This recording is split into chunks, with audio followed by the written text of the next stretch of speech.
Est-ce que tu hésites sur ton orientation ? Si oui, est-ce que tu as déjà pensé à devenir soignant ? Le podcast POV Je deviens soignant t'aide à y voir plus clair dans les métiers de l'hôpital, à faire le tri et à avancer sereinement. Ici, tu vas avoir des lycéens comme toi qui vont poser leurs questions sans filtre. Quelles études ? Quel rythme ? Comment se passent les stages ? À quoi ressemble le quotidien à l'hôpital ? Et des étudiants vont y répondre. Des étudiants des écoles et des instituts de formation paramédicaux qui sont tout juste passés par ces étapes vont partager leur vécu, leurs conseils, leurs galères aussi et leurs réussites. Alors, prêt à les écouter ?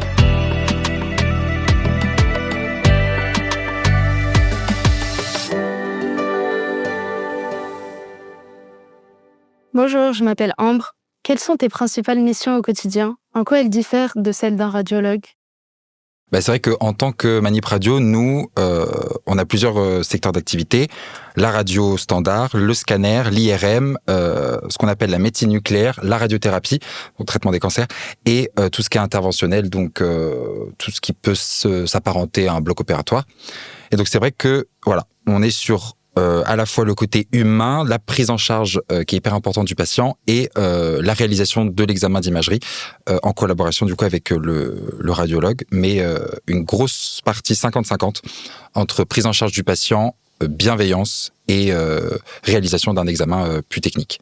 Tout à fait. C'est-à-dire que nous, on va vraiment participer activement du coup à la prise en charge aux soins du patient.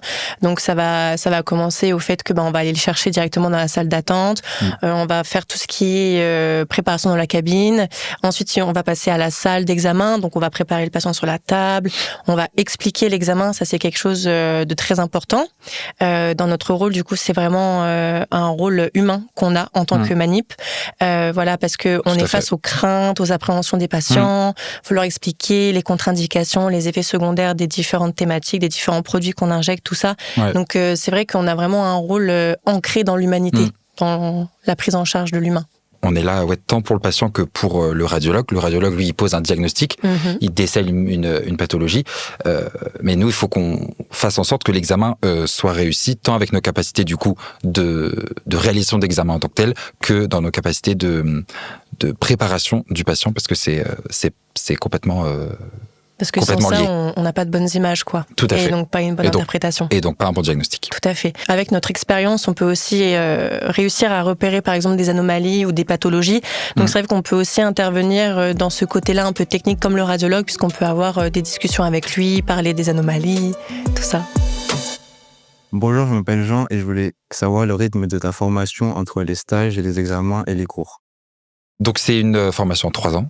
Équivalence licence, peu importe les écoles, je pense. Donc du coup, première année, on est sur du 70% de l'année, du coup on est sur les cours théoriques, et du 30% en stage, avec des stages qui durent 3 semaines à peu près, au sein du service dans lequel on est attribué. Deuxième année, on est plutôt sur du 50-50, 50% de stage, 50% de cours théoriques, avec des stages qui sont un peu plus longs, d'1 mois par stage du coup, dans des lieux d'ailleurs, dans des services différents, c'est important de le dire, on change tout le temps de service. Selon les thématiques. Exactement, pour valider les matières.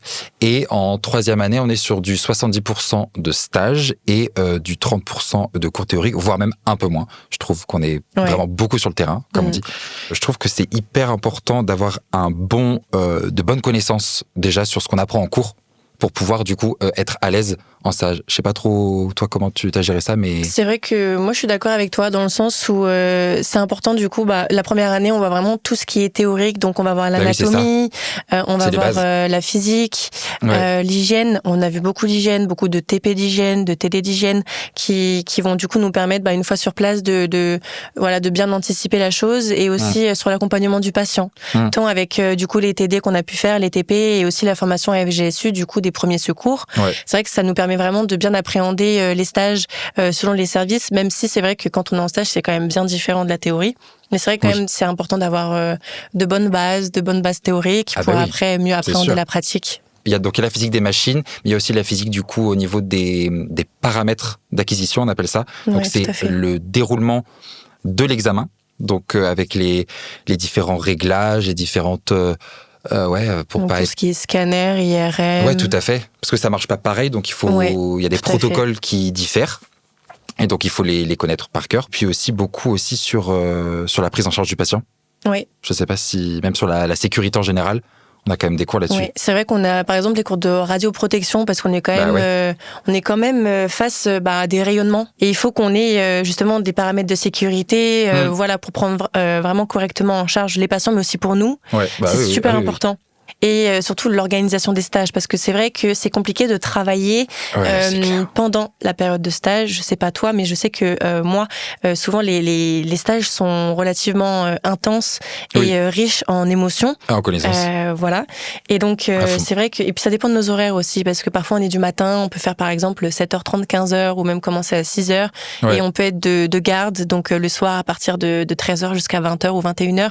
Donc c'est vrai que trouver un équilibre pour travailler à côté de ça, c'est vrai que c'est compliqué parce que on est vraiment là dans la vie active, dans l'hôpital, et on est vraiment confronté à tout le stress hospitalier, quoi. Bonjour, je m'appelle Kimberley et j'aimerais savoir comment tu vis ta relation avec le patient et comment tu arrives à te protéger émotionnellement. Donc du coup, c'est vrai que nous, en tant que manip, on peut être confronté à effectivement des événements qui sortent de l'ordinaire du déroulement de l'examen. Tout à fait. Je prends par exemple au scan, on est amené à injecter des produits aux patients par voie veineuse. Ça arrive de temps en temps où la veine, elle pète, elle se rompt, elle lâche. Et du coup, c'est vrai que si cet événement n'est pas pris en charge rapidement, ça peut du coup avoir des conséquences sur la vie du patient, sur sa santé. Et c'est vrai que il est important en stage de se rendre compte de ça et d'essayer de voir avec les manips, eux, comment ils réagissent pour du coup après pouvoir nous réagir un peu de la même manière. En tout cas, à l'IRM, c'est ça, c'est de la vigilance et de la rigueur aussi sur la prise en charge des patients.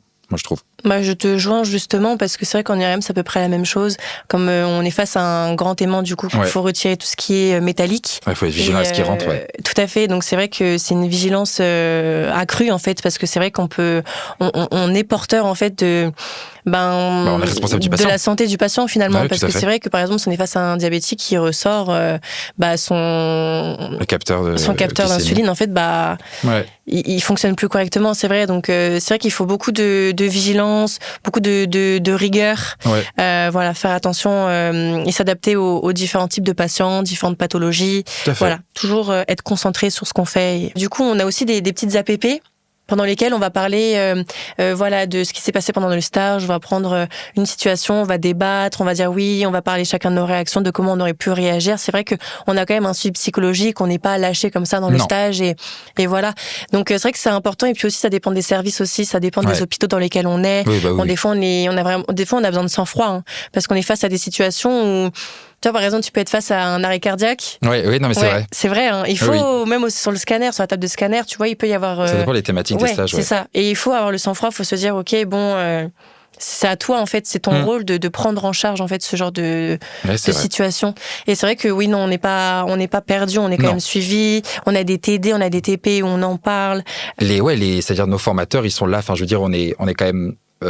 presque poussé à parler de nos stages, voir ce qu'il y a et ce qui ne va pas, et ne pas avoir peur de dire là ça s'est très mal passé, j'ai pas réussi à gérer ça, parler de ses inquiétudes. On peut prendre un rendez-vous, en tout cas pour nous un peu quasiment quand on veut avec notre suivi pédagogique pour parler de choses qui vont en stage, c'est très bien, et aussi des choses qui ne vont pas. Et même en stage, on a des référents. Des tuteurs. Les tuteurs, Et c'est vrai qu'on peut aussi aller les voir quand des choses ne vont pas. Voilà, c'est ça. En tant que stagiaire, on est toujours avec, par exemple, nous, un manipulateur, en fait. Voilà, il y a toujours une personne avec nous. Et c'est vrai que pour gérer, du coup, pour la gestion du stress en tant que manip quand on est en stage, en fait, je pense qu'on est super vigilant sur comment les gens réagissent, sur comment les soignants font. Du coup, voilà, c'est du mimétisme. On se dit, ça, du coup, j'ai bien aimé comment elle a réagi. Voilà. Tout à fait. On s'adapte finalement, parce que c'est vrai qu'à l'école, on n'en parle pas souvent on en parle. On a la théorie, mais on n'a pas la pratique. Voilà, à la pratique, c'est différent quand même.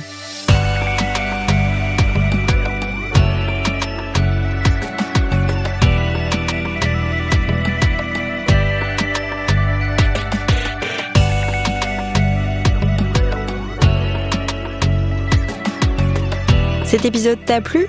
Abonne-toi au podcast et découvre d'autres métiers de l'hôpital. À bientôt!